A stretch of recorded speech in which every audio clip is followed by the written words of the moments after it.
Before I arrived, there was already a story unfolding. Indy came first. I know this because the house still echoes with him, with his joy, with the way his happiness seems permanently stitched into the walls. He arrived like laughter does, unexpected, unstoppable, and impossible to ignore. Indy learned your rhythms before anyone else. He figured out how to make you laugh when the world felt too heavy. He taught you that love could be loud and silly and completely unashamed. You learned how to be a dog parent with him, how to worry, how to hope, how to laugh at yourself when things didn't go as planned. Then Hunter came. He didn't rush. Hunter entered your life the way strong things do, carefully, thoughtfully, with eyes that measured before trusting. Where Indy filled space, Hunter grounded it. He brought steadiness, watchfulness, a sense that some souls are meant to protect. By the time Hunter settled his head against your foot for the first time, the house already knew what devotion felt like. You did too. There are nights when the world grows quiet enough that you can hear memories breathing. That night was one of them. The house had settled into its familiar winter hush. The heater murmured beneath the floor, steady and reassuring, like a promise it had no intention of breaking.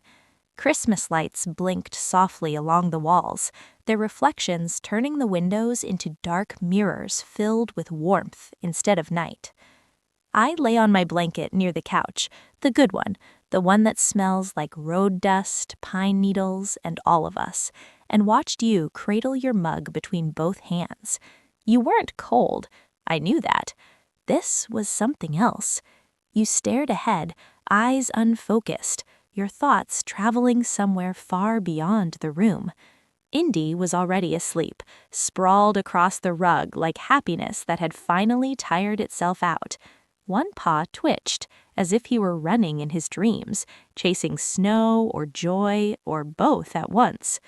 Hunter sat near the door, upright and still, his dark coat catching just enough light to outline his steady form. Even inside, even at rest, he guarded the quiet. And me? I watched you, because that has always been my place. You sighed, not heavy, not broken, but thoughtful, the kind of sigh that smells faintly of time passing, of moments being counted. I rose and patted over, resting my chin gently against your knee. You startled just a little, then smiled down at me, your eyes softening. "Hey, Em, you okay, girl?" Your hand found its way to my ears, warm and familiar. I leaned into it. I didn't know all the words you were thinking, but I felt their weight, the quiet worry you sometimes carry when you think no one is listening. What happens when I'm older? Will I still be enough for them? I stayed close. This is the story of how I came into a love that already existed, how I learned what family looked like by watching it lived, and how, on a Christmas morning filled with light, we all learned that love doesn't fade with time. It gathers. When I arrived, I didn't arrive into emptiness. I arrived into warmth. Indy's joy already danced through the rooms. Hunter's presence already anchored them. You already knew how to speak softly, how to listen with your whole body, how to love dogs not as companions, but as family. I was the youngest, the observer, the one who watched before moving, listened before acting. I studied Indy's laughter, Hunter's stillness, your hands, how they moved with intention, how they never rushed affection. I learned quickly. This was a place where love stayed. Being the youngest means learning where you fit without needing to claim it. Indy had his sunny spots. Hunter had his doorways. I found mine close to you, by choice, not by demand. You noticed. You always notice. You learned that I listened more than I barked, that I felt changes in the air before they happened, that my loyalty wasn't loud, it was constant. You called me gentle, and you said it like it mattered. We didn't become a pack in a single moment. We became one in mornings when the house woke slowly, in evenings when we all gathered without thinking, in quiet days that didn't feel important until later, when memory wrapped them in gold. Indy brought joy. Hunter brought steadiness. I brought closeness. You brought us together. And somewhere along the way, without ceremony or announcement, we became us. The minivan already knew the road before I ever stepped inside it. Its floors remembered paw prints. Its air remembered early mornings and late returns. When I joined, you added another blanket, softer, warmer, without thinking twice. That's how love works. You make room. On my first long drive, I rested close to you, listening to the hum of motion. Indy pressed his nose to the window, cataloging the world scent by scent. Hunter watched the horizon, always alert. And me, I felt something settle deep inside my chest. I was home. Years don't arrive all at once. They stack quietly, one season folding into the next, one Christmas blending into memory while already making space for another. You grew steadier, more sure of who you were, slower in ways that felt thoughtful rather than tired. We noticed. We didn't mind. Love doesn't rush. It came one evening while you brushed my fur. I worry sometimes, you said softly, not really to me, about getting older, about making sure I can always take care of you. Your voice didn't shake. Your hand did. I leaned into you, grounding you in now, because even then, long before you realized it, you were already enough. I was the last one to come. By the time I found you, love already lived there. Indy's joy had worn gentle grooves into the house.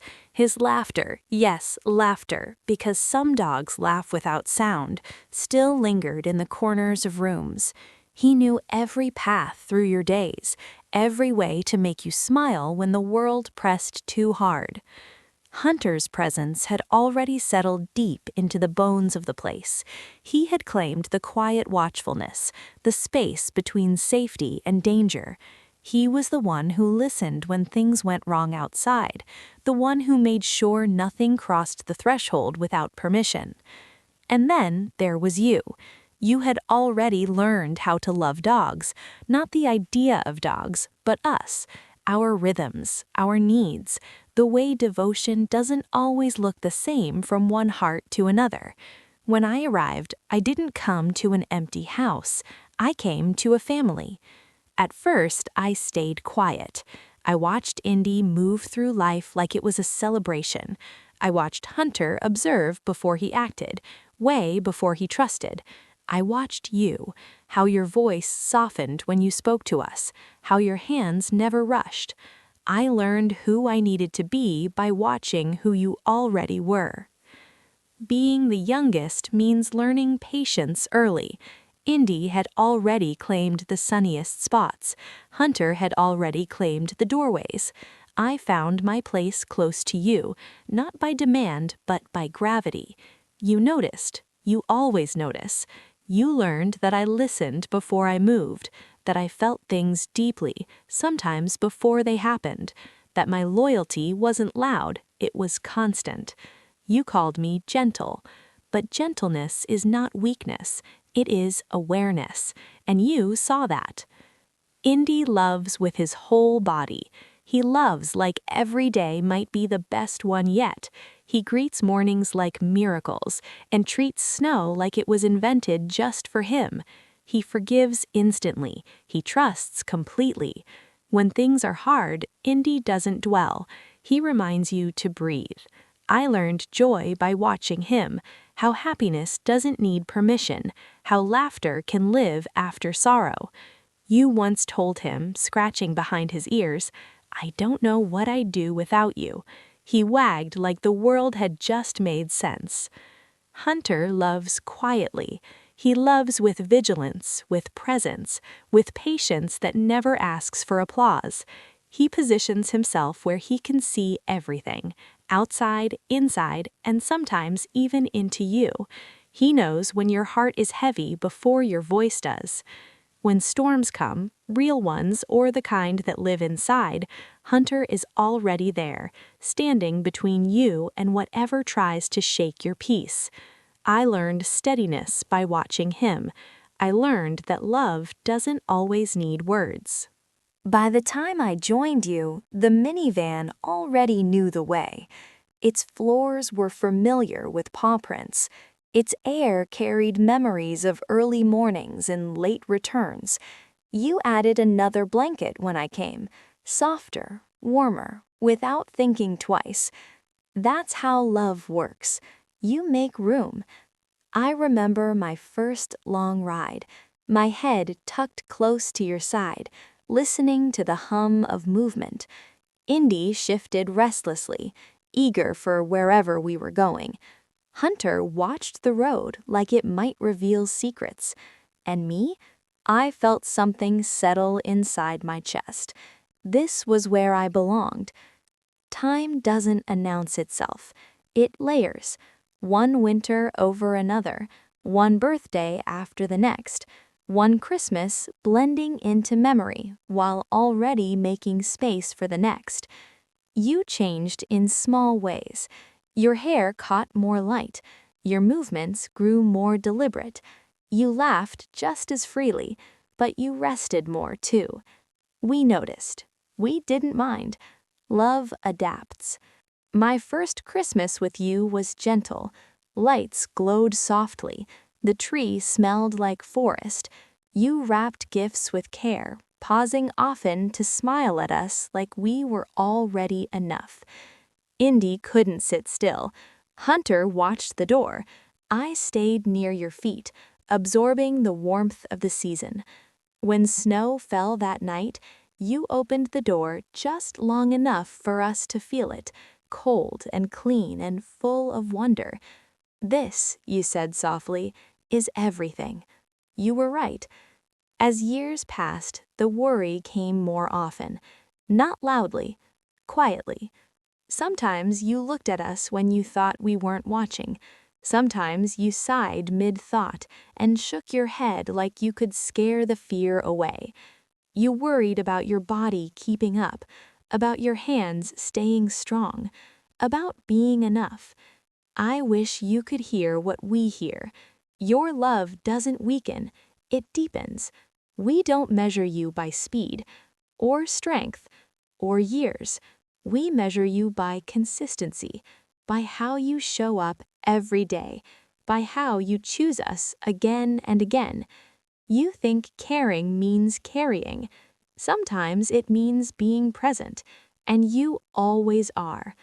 There came a day, not marked by anything special, when I realized something important. You were afraid of the future. We were not, because dogs live where love lives, and love was here. That was enough. Another December arrived. The air sharpened, the light softened, the house filled with familiar rituals. You moved slower now, but with intention. Every decoration placed with care, every candle lit with gratitude. We watched you the same way we always had, and the world felt right. Time feels different to us. It doesn't march forward in straight lines or tick loudly on walls. It curls. It drapes itself over moments and settles there, warm and familiar. I know time has passed because Indy's muzzle has softened in color, because Hunter rises more slowly some mornings, stretching with care, because you pause before standing now, not because you must, but because you listen to your body the way you've learned to listen to us. None of it frightens me. It feels earned. Some adventures change us quietly, like the mornings when the fog wrapped around the trails so tightly that the world felt brand new, as if we were the first ones to discover it. Indy bounded ahead, fearless and free. Hunter stayed close, scanning shadows. I walked beside you, matching your pace, learning the rhythm of your steps. You talked to us on those walks, not in full sentences, in truths, about gratitude, about how life hadn't turned out the way you planned, but maybe better, about how freedom didn't mean running away, it meant choosing where to stay. Those words settled into me. Dogs remember tone more than language, and yours carried peace. There were days when the world pressed harder than usual. I could hear it in the way you closed the door a little louder, in the way you sighed before speaking, in the way your shoulders carried something invisible. Those were the days Indy tried the hardest. He brought you toys you hadn't seen in years. He wagged like joy itself depended on it. He leaned into you with all his weight, convinced that love could solve anything if applied generously enough. Hunter watched. He always watches. He positioned himself closer on those days, silent but present, his body saying, "Nothing gets past me." Not fear, not sadness, not the weight you didn't want to share. And me? I stayed close enough to feel your heartbeat slow, because sometimes love isn't action, sometimes it's proximity. You didn't mean to say it. It slipped out one evening as we rested together, the room dim and quiet. "I don't know what I'll do when I can't do as much anymore," you said softly. "I worry about letting you down." The room stilled. Even Indy quieted. Hunter lifted his head, eyes steady. I moved closer, pressing my body against your leg, anchoring you to now. Here is what you don't understand. You will never let us down by growing older, because growing older means you stayed. It means you loved long enough for time to matter. Loyalty isn't dramatic. It doesn't shout or demand recognition. It shows up every day. It looks like Hunter standing watch even when his joints ache a little, like Indy still greeting mornings with joy even when his pace has softened, like me adjusting my steps to yours without thinking. And you? Your loyalty looks like consistency. Meals prepared with care, walks adjusted but never skipped, hands that still reach for us first thing in the morning and last thing at night. You didn't stop being enough. You became more. We began to choose shorter trails, not because we couldn't go farther, but because we didn't need to. You learned that adventure doesn't depend on distance. It depends on intention. A walk down the road could feel just as rich as a mountain trail if taken slowly enough, if noticed deeply enough. You noticed everything now. The way the light changed, the way we moved together without effort, the way peace felt when it wasn't rushed. I think that's when you started understanding what we had known all along, that presence is the gift. December returned the way it always does, quietly at first. Lights came out of storage, blankets grew thicker, the air sharpened and softened at the same time. Indy recognized the season before the calendar did. He always does. He perked up at the sight of ornaments. He waited patiently near the spot where stockings usually appeared. Hunter became more watchful, as if the holidays themselves needed guarding. And me? I watched you. You moved through the house with care and gratitude, decorating not to impress, but to remember. Each ornament carried a story. Each light held a year. You sat one evening, holding an old photograph. Us, younger, happier in a way that didn't know it was happy yet. "I'm so thankful," you whispered, "for all of it." Your voice trembled, not with fear this time, but with fullness. I rested my head on your knee. Gratitude smells like peace. There was no ceremony, no spoken vow, but something shifted. I felt it in the way you looked at us, not with worry, but with acceptance, with trust. You stopped trying to outrun time. You chose to walk with it. That was the promise, and we accepted it without hesitation. Change doesn't arrive all at once. It slips in quietly, wearing familiar clothes. You still woke up before the sun most days, but now you lingered a little longer with your coffee. You still took us outside every morning, but the walks unfolded at a gentler pace. You still laughed easily, maybe even more honestly than before. Some things had changed, but the most important things had not. You still reached for us first when the day began. You still checked on us before you rested. You still made sure we were settled before you were. Those are the measures of love. Not speed, not strength, commitment. Indy's joy never left him. It softened. Where he once leapt, he now trotted. Where he once ran full tilt into every moment, he learned the pleasure of savoring it. Snow still made him smile, but he watched it fall now before charging into it, like he wanted to remember it as much as experience it. You noticed. You adjusted without making a fuss. Shorter games, longer rests, more praise.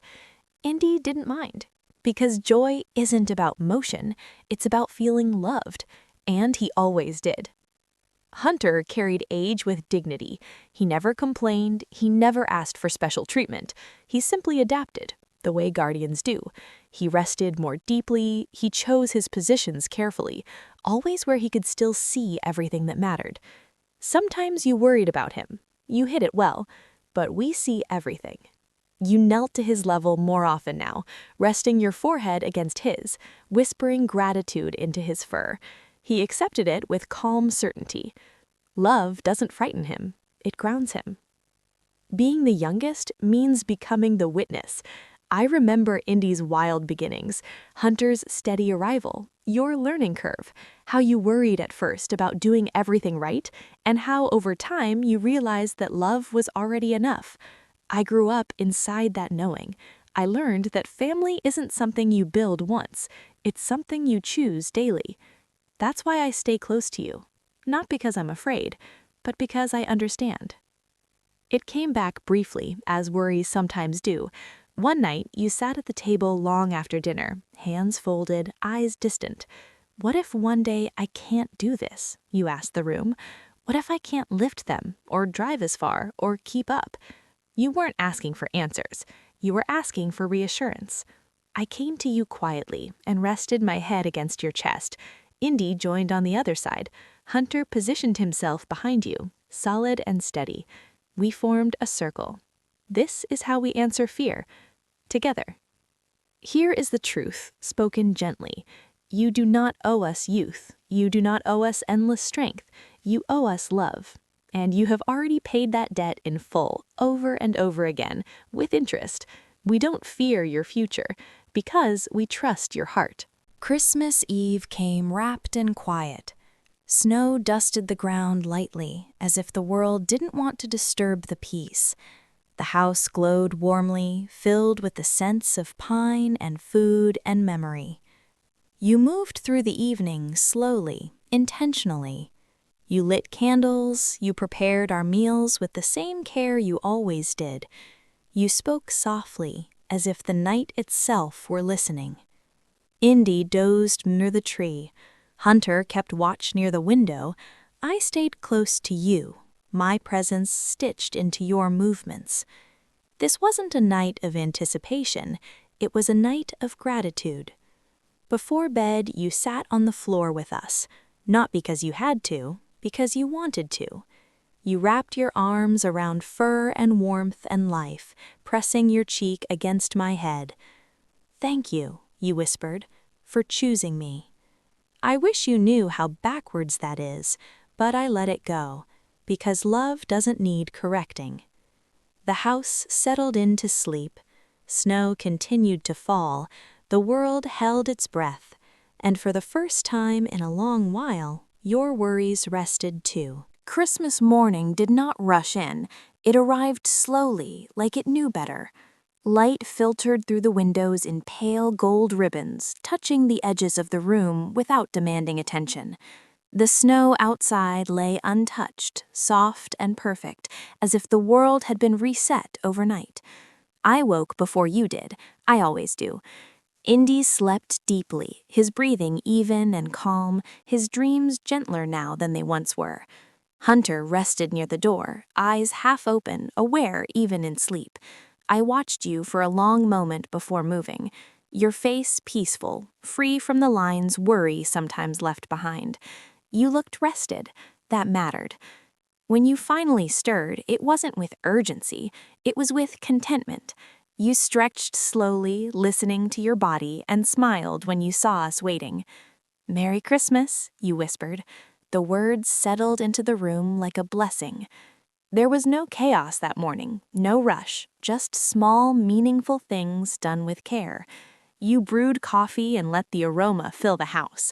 You opened the door so we could step into the snow, watching us like it was the first time you'd ever seen joy take shape. Indy bounced lightly, his enthusiasm softened but still bright. He nudged snow with his nose, delighted all over again. Hunter moved with purpose, tracking the quiet world, satisfied that all was as it should be. I stayed close to you, my paws leaving prints beside yours. We walked only a little way, and it was enough. Back inside, the tree lights glowed even in daylight. You sat on the floor with us, laughing softly as Indy investigated wrapping paper like it might hide secrets. Hunter accepted his gifts with quiet dignity, as if receiving something earned rather than given. You opened your own gifts last, and when you did, you didn't rush. You held each one for a moment, smiling, not at the object, but at the meaning, at the years wrapped inside, at the memories stitched into every ordinary thing. I watched you closely. You weren't wishing for more. You weren't grieving what had passed. You were present, fully. Later, when the house settled again and the snow outside glittered under winter sun, you sat quietly with your coffee, looking at us all gathered together. Once, this moment would have carried fear. Once, you might have thought about time running out. But not today. Today, your eyes held something different. Acceptance, gratitude, peace. You didn't need to be younger. You didn't need to be stronger. You just needed to be here. And you were. If I could speak to you the way you speak to us, this is what I would say. You have already done everything right. You gave Indy joy and laughter and a life filled with wonder. You gave Hunter purpose, safety, and a place to guard with pride. You gave me a family I never had to question. You did not fail us by growing older. You honored us by staying. As the afternoon light softened, you joined us on the floor again, slowly, carefully, without apology. Indy leaned into you, content and warm. Hunter rested close, steady as ever. I curled against your side, my head over your heart, listening to its familiar rhythm. The circle held. It always would. Not because nothing would change, but because love adapts. You closed your eyes for a moment, breathing deeply. I'm thankful for all of it, for every year, every mile, every moment. You didn't ask the future for guarantees. You didn't bargain with time. You simply gave thanks. That was the promise, and it was enough. Christmas did not end with fireworks or grand declarations. It ended quietly, with warmth, with full hearts, with a life well loved and still being lived. Forever is not a distant place. It is made of days like this, and on this Christmas, we were home.